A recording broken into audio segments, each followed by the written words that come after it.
Nellore mayor స్రవంతి వైసీపీకి రాజీనామా చేశారు. మేయర్ పొట్లూరు స్రవంతితో పాటు భర్త జయవర్ధన్ కూడా పార్టీకి రాజీనామా చేశారు. తాము రూరల్ ఎమ్మెల్యే కోటంరెడ్డి శ్రీధర్ వెంట నడుస్తామని వారు తెలిపారు. తాము అప్పట్లో అధికార పార్టీ ఒత్తిడితోనే కోటంరెడ్డికి దూరం కావాల్సి వచ్చిందని చెప్పారు. తమపై ఒత్తిడి అధికంగా ఉండడం వల్లనే వైసీపీలో కొనసాగాల్సి వచ్చిందని స్రవంతి వివరణ ఇచ్చారు. అయితే తాము కోటంరెడ్డి శ్రీధర్ రెడ్డికి వ్యతిరేకం కాదని తెలిపారు. తమను మంచి మనసుతో కోటంరెడ్డి పార్టీలోకి తీసుకోవాలని స్రవంతి కోరారు. శ్రీధర్ రెడ్డి వైసీపీని వీడినప్పుడు ఆయన వెంట నడిచేందుకు సిద్ధమయ్యామని, అయితే తర్వాత వైసీపీ నేతలు చేసిన ఒత్తిడితోనే అక్కడ ఉండాల్సి వచ్చిందన్నారు. తమ తప్పులను మన్నించి హక్కును చేర్చుకోవాలని ఆమె కోరారు. ఈ రోజు మీడియా సమావేశానికి ఇచ్చేసినటువంటి మీడియా మిత్రులందరికీ కూడా, పత్రికా విలేకరులందరికీ కూడా నా నమస్కారాలు.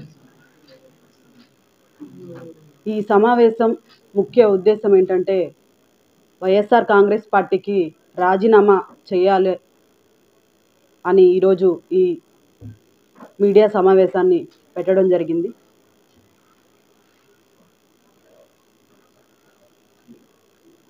నా హస్బెండ్ అయినటువంటి జయవర్ధన్ గారు 15 సంవత్సరాలు శ్రీధరన్నతోటి కలిసి ప్రయాణించడం వల్లే నేను ఈ కుర్చీలో కూర్చున్నాను. దానికి కారణం శ్రీధరన్న గారే. ఎటువంటి రాజకీయ అనుభవం లేనటువంటి నన్ను జయవర్ధన్ గారి సతీమణి అనే ఒక కారణంతో ఆ రోజు నాకు కార్పొరేటర్ టికెట్ ఇవ్వడం జరిగింది.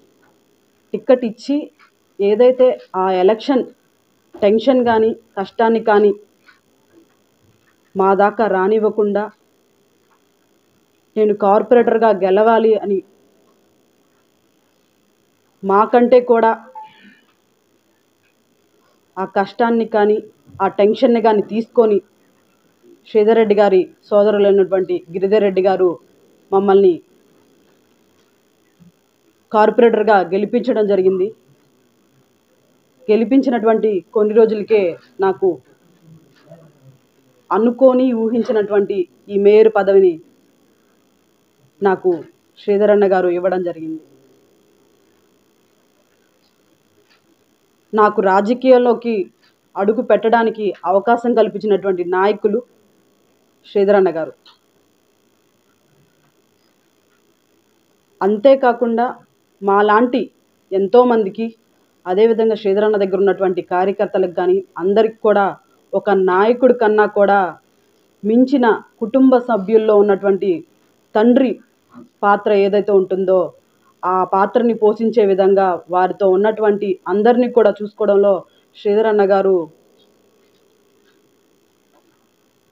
మంచి ధైర్యాన్ని కల్పిస్తారని, ఆ ధైర్యమే మాకు కూడా ఇప్పుడు దాకా కూడా ఉందని తెలియజేస్తున్నాను. నాకైతే రాజకీయంలోకి రావడానికి వచ్చిన కొత్తల్లో మీరందరూ కూడా నన్ను చూస్తుంటారు. నేను ఏ విధంగా ఉన్నానో, ఏ విధంగా ఎవరైనా చూసినా కానీ మాట్లాడినా కానీ ఎంత భయపడేదాన్ని. నాకు ఈ రాజకీయాన్ని, ఈ ధైర్యాన్ని నింపిన నాయకుడు మాత్రం శ్రీధరన్న గారు మాత్రమే. మీరు చూసుకుంటే మేము శ్రీధరన్న ఎప్పుడైతే అధికార పక్షాన్ని వదిలేసి ప్రతిపక్షానికి వెళ్ళారో మేము కూడా శ్రీధరన్నతోటే వెళ్ళడం జరిగింది. ఈరోజు ఇది నేను చెప్పడం కాదు, మీరందరూ కూడా చూస్తుంటారు. ఆ రోజు నేను శ్రీధరన్న పక్కన కూర్చొని, శ్రీధరన్న చెప్పితే నా మేయర్ పదవికైనా రాజీనామా చేయాలి, చేస్తాను, అది కూడా బాధతో కాదు సంతోషంగా అని మీ అందరికి కూడా చెప్పి ఉన్నాను. కానీ అప్పుడు ఉన్నటువంటి పరిస్థితుల్లో, అప్పుడు అధికార పక్షంలో ఉన్నటువంటి కాంగ్రెస్ పార్టీ మా మీద తీసుకొచ్చినటువంటి ఒత్తిళ్ళు మీ అందరికి కూడా తెలుసు. అది కూడా కాకుండా మీకు తెలియని కూడా మా మీద ఎన్నో ఒత్తిడులు తీసుకురావడం జరిగింది. వాటికి తట్టుకునే అంత పరిస్థితి మాకు ఉన్నటువంటి పరిస్థితిని మేము దిగజారిపోయి ఒక రాంగ్ డిసిషన్ తీసుకొని మళ్ళీ వెనక్కి కాంగ్రెస్ పార్టీలోకి వెళ్ళాల్సి వచ్చింది. వెళ్ళినా కూడా అప్పటి నుంచే మాకు చెప్పింది ఒకటే, శ్రీధరన్నని కానీ గిరిధరన్నని కానీ మీరు ఎక్కడొకటి తిట్టాలి లేదా మీరు ప్రెస్ మీట్ పెట్టాలి అని చెప్పారు. కానీ మేము మాత్రం వాళ్ళందరికీ చెప్పింది ఒకటే, శ్రీధరన్నని కానీ వారి సోదరుడిని కానీ మేము తిట్టే పరిస్థితి ఎప్పటికీ రాదు, మీరు అవి మాకు చెప్ప అవసరం లేదన్నారు. వాళ్ళు అప్పటికి కూడా వదలకుండా మాకు ఒకటే చెప్పారు, ఎవరైనా తిట్టి ఉంటారు కదా శ్రీధరన్నని కానీ వారి సోదరుడిని కానీ, వాటిల్ని లింక్ మాకు పెట్టి మీ ఫేస్బుక్లో కానీ వాట్సాప్ స్టేటస్లో కానీ పెట్టాలని కూడా వాళ్ళు మాకు ఒత్తిడి చేశారు. మాకు శ్రీధర్ అన్న మీద ఉన్నటువంటి అభిమానం మేము ఎప్పుడు ఆ పని చేయడానికి మేము ఎప్పుడు ఆలోచించలేదు. శ్రీధర్ అన్నను తిట్టడానికి కానీ ఆయన గురించి చెడ్డగా అనుకోవడానికి కూడా మేము ఎప్పుడు ఆలోచన చేయలేదని మీ అందరికి కూడా తెలియజేసినాను. ఇది నేను చెప్పడం కాదు, మీరు ఎక్కడైనా గతంలో కానీ ఎప్పుడైనా కానీ ఒక్కసారి ఆలోచించుకోండి. నేను ఎక్కడైనా మాట్లాడినా కూడా శ్రీధర్ అన్న గురించి ఒక పల్లెత్తి మాట్లాడే పరిస్థితి మాది కాదు.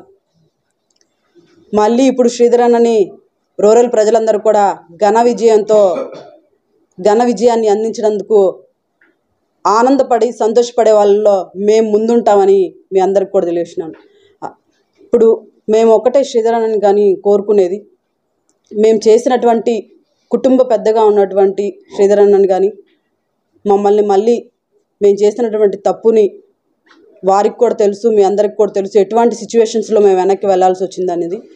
మేము చేసిన తప్పుని మన్నించి మళ్ళీ మమ్మల్ని హక్కును చేర్చుకుంటారని మేము శ్రీధర్ అన్నని మనస్ఫూర్తిగా ఈ పత్రికా విలేకరుల ముందు కోరడం జరుగుతుంది.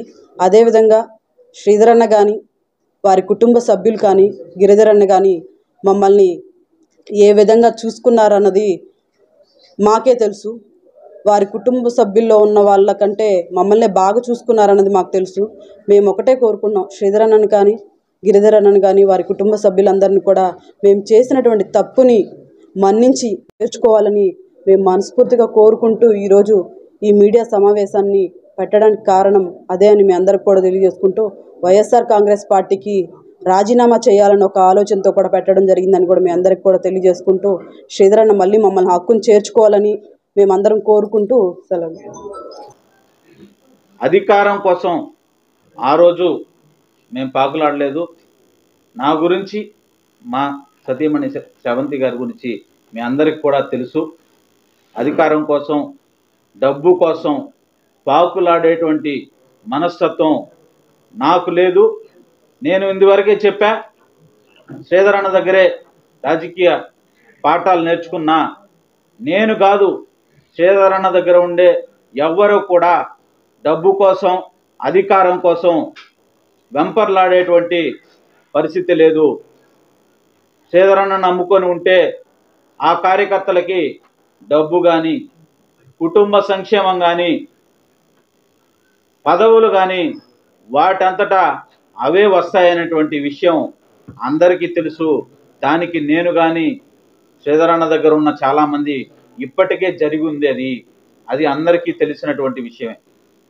కాబట్టి డబ్బు కోసం కానీ, అధికారం కోసం కానీ పాకులాడే మనస్తత్వం, ఆలోచన మాకు కానీ శ్రీధర్ అన్న దగ్గర ఉన్న ఏ వ్యక్తికి కూడా ఎప్పుడు లేదని చెప్పి ఈ సందర్భంగా చెప్తున్నా. అయితే మేము ఈరోజు ఇప్పటిదాకా అక్కడ ఎందుకున్నారు అంటే దానికి సమాధానం కూడా చెప్పడం జరిగింది. పరిస్థితుల వల్ల అక్కడ ఉండాల్సినటువంటి పరిస్థితి తప్ప ఆ విషయం శ్రీధర్ అన్నకు కూడా తెలుసు అని చెప్పి నేను ఈ సందర్భంగా చెప్తున్నా. ఖచ్చితంగా మేము తప్పు చేశామనేటువంటి విషయాన్ని మీకు చెప్పడం జరిగింది. ఆ తప్పుని సరిదిద్దుకునేటువంటి ప్రయత్నంలో భాగమే ఇవాళ ఈ విలేకరుల సమావేశం. మేము ఇంతవరకు శ్రీధర్ అన్నతో కూడా మాట్లాడలేదు, వారి కుటుంబ సభ్యులతో కూడా మాట్లాడలేదు. ఆ అవకాశం కల్పించమని కోరుకుంటున్నాం తప్ప మమ్మల్ని వారు అంతకు ముందు ఒక కుటుంబంలో సభ్యుడిగా ఏ విధంగా 15 సంవత్సరాలు చూసుకున్నారో అది చేయమని, అది ఆ అవకాశం కల్పించమని మాత్రమే మేము అడుగుతున్నాం. అధికారం కావాలని చెప్పి మేము అడగటం లేదు. కేవలం మేము ఇప్పటి వరకు ఎందుకు రాలేదు అంటే అప్పుడు ఉన్నటువంటి అధికార పార్టీ కల్పించినటువంటి పరిస్థితుల వల్లనే మేము అక్కడ ఉండడం జరిగింది. అంతేకాని వేరే ఉద్దేశం లేదు. మరిన్ని అప్డేట్స్ కోసం మన HN9 టీవీ ఛానల్ ని సబ్స్క్రైబ్ చేసుకోండి.